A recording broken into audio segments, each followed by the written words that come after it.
warwarka iyo walbahaarkaas waa laba nooc marka horeba waxa keena wax biological ah wuxuu ka iman karaa jidhkiisoo khalal u shaqeeyey ama heredity dhaxaltooyo hore ha noqdo oo family iyo caa'iladu ay lahayd kanaynu inagu ka warramaynaa kaa maaha waxaynu ka warramaynaa waa wixii ka yimi asbaab khaarijiya asbaabta khaarijiga ay ka timi markaa waxa weeyaan qofkoo mashkilada ku dhacday qofka oo warwar galay qofka oo musiibo intay ku timi musiibadii xijin kari waayey xanuun bay dhashaa marka dambe dunida xanuunkani wuxuu maanta ka mid yahay xanuunada ugu tirada badan leh xanuunadan isla hadalka iyo warwarka ahi waxay ka mid yihiin xanuunada dunida ugu tirada badan leh walidaalika waxaa la tilmaamaa yurub oo kale afartii qof baa qaba bay yidhaahdaan afartii qofe kaste yurubiyana mid baa liqa daawooyinkaasi loo liqo xanuunada nafsiga dadku haddaanay xanuunka wada qabin ama baahidan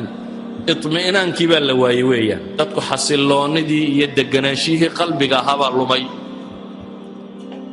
markaasaa warwar iyo walbahaar adduunyo israaciskan baana intiisa badan keenay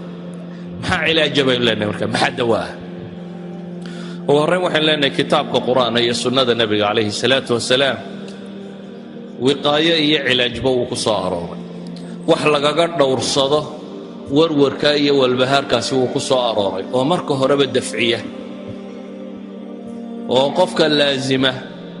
aanu ku dhacaynin in shaa allahu tacaala kaa khaarijiga aynu ka warramayno waxaa kaloo ku soo arooray wax la yskaga daweeyo oo qur'aan iyo xadiidba leh dhowr qodob baynu markaa tilmaamaynaa qodobka koowaad waxa weeyaan waa caqiidada islaamiga qofka muslimkii uu ka warwariyo walbahaar yaryay qofka aan muslimka ahayn caalamulislaamina wuu ka yaryay isagoo ka mashkilad badan haddana wuu ka xanuun yaryay marka loo eego xanuunada warwarka iyo walbahaarka ku saabsan iyadoo ay ahayd inuu maadaama uu mashaakilka yaalla ka tiro badan yahay uu ka tiro bato ayuu haddana ka yaryay baynu leenahay sababtu waa maxay sababta koowaad waxaanu leenahay waa masalatu alqadaa'i waalqadar qofka mu'minkii wuxuu rumaysan yahay oo caqiidadiisa ka mid ah alqadaa' waalqadar wuxuu raalli ku yahay ilaahay qadihiisiyo wixii uu qoray wixii dhaca wuxuu garanayaa wax rabbi qoray inay ahayd qofka mu'minka ahi carruur ka dhimatay xaas ka dhintay shaqo uu waayey makaano uu waayey warwarkiiyo walbahaarka ay ku abuurtaa xanuun kuma noqdo in western society waddannada reer galbeedka waxaa caanka ah recessioniskan dhaqaale markay dhintaan intaas oo dad aba isdila waayo boorsadii baa khasaartay uu lacagta gashaday dabeetana waxaa la odhanayaa maanta waxaa isdilay intaasoo dad ah sababtu waa maxay boorsadii lacagta khasaartay meelahan suuqyada lacagta markabu soo raraabaa degay inay waashaan oo dhakhtarka la dhigo iyo inay isdilaan labada midubaabay noqotaa inuu kaws kaga siiyo oo intixaar uu sameeyo suicide iyo in waali dhakhtarka lala dhigo ama qofka muslimka ahi inkastoo ay xanuun ku beerayso hanti uu waayey ama qof uu jeclaayo ka geeriyooday ama kan laakiin durbadiiba wuxuu rumaystaa in rabbi qadaray dabeetana wax weyn kuma noqoto alqadaa waalqadar iimaanka la rumeeyaa markaa wax badan buu ka taraa shayga labaad aynu leenahay wax badan buu ka taraa waxa weeyaan aliimaanu bilyowmi alaakhir oo qofka mu'minka ahi wuxuu rumaysan yahay wax kastooo dhibo oo la timaada adduunkuba inuu wax yar yahay oo macno badan la lahay wax qiimo leh markaad weydaaba dee la naxaa laakiin adduunka gebigiiba nebigu wuxuu leeyahy calayhi salaatu wasalaam low kaanat addunya tacdilu cinda allahi janaaxa bacuuda ما سقى كافرا منها شربة ماء حديث إمام الترمذي ورني الشيخ الألباني نحس صحيحة كنت المامية أدون لما انتبه إلهي أكتي هدو قرب كان يعكل لقيا كان يعلق غيبية كان يعانا وفايدة لعين أيها هدنا لقيب غيبية وحلت المامي قرب كيت adduun dhammaantii baa la yidhi hadduu kaneeco garabkeed ilaahay agtii ka joogo qiimayntaa leeg hadduu ka leeyahay gaal koobiyaa kama siiyeen baa la yidhi gaal lagama waraabiye idan qofka mu'minkii wuxuu rumaysan yahay adduunkuba qiimo loo warwaro wax garab kaneeco ka yar dee looma waasho saa daraaddeed qofka mu'minkahi wuxuu rumaysan yahay aakhiro waxa ka mida waxyaabaha boofiska reeba ducada badan iyo tasbiixda badan oo nabiga calayhi salaatu wasalaam wuxuu leeyahay qofka ku ducaysta اللهم إني أعوذ بك من الهم والحزن والعجز والكسل والبخل والجبن وضلع الدين وغلبة الرجال إلهي سبحانه وتعالى وكفر فرح وأنا الدعاء دي النبي عليه الصلاة والسلام ولبتان وحيد هذا والدعاء وقائية قفك كل دعاء يستقم وبرعه وحكم إذا بيع علماء ذو هذا إن الحصوصة أدونك أتكون شيء لبكستوك هستمد كارد بدنين وشلو qoladani cilaajka nafsiga samaysa culimada psychology-guna waxay yidhaahdaan waa cognitive bay yidhaahdaan therapy waa qofka in la qanciyo amase inaad rumaysato aswa ilixtimaalaat qoladan dadka dawaysa psychiatriga iyo psychology-gu dadkooda buka intay isugu yeedhaan meel ayuu dhakhtarku dhex fadhiistaa dabeetana mid walba waxaa la ydhahaa dhibtii iyo mushkiladdii ku qabsatay ka warran markay isaga warramaan qaar bay arkaan dabeetana qofbaa wuxuu is idhaahaa warilin adiga waxba kuguma dhicin kuwanbaa balaaya qabsatay midba markuu mid kale balaayo ka sii weyn ka warramo waa ariiqay u cilaajiyaan dadka mardaaga ah ee igti'aabku depressionku hayee loo keeno waxyaabaha wax lagu daweeyo waxaa ka mid ah xusnu dan qofka warwarkiiyo walbahaarkani ku dhaco marar badan mala xun buu qaataa dabeetana wax walba wuu ka shakiyaa inaad maxmalka fiican saarto dhakhtar baad tagtay dhakhtarkii baad hore weyday waxaa laga yaabaa inaad tidhaha inuu ila kulmaa baanu doonaynin ama ninkan waa isnacno inuu daweeye mar rabo wakhtigii waa gaadho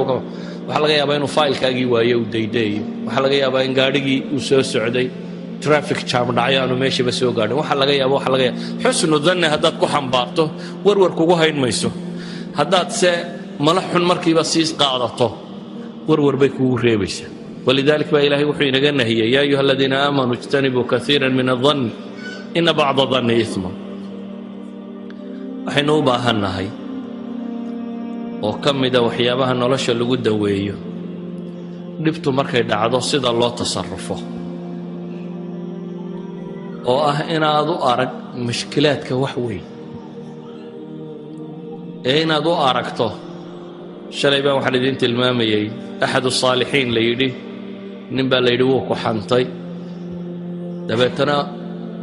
sida caadiga ahayd waxay ahayd inaad cadhooto de marka lagu idhaha waa lagu xamanayo qoladaasaa ku maagayso waa lagu hadalayo waxaasay kaa sheegsheegayeenoo dee waxaad odhan lahayd war waa layga taagla'ayay nimankaas duulkaasi waa duul layga taagla'ayay laakiin waxaan idhi intuu socday hadiyad qaaday ayuu u geeyey ninkii fidhiniya waxaa la ii sheegay waxaan u baahnaa maalinta qiyaamaha inaad tarto xasanaadkaagii baad qaybi siisay dee anna hadiyadda baan kuga abaalgudaya hadiyadda tan qaada buu yidhi xantii wuxuu u arkay inay tahay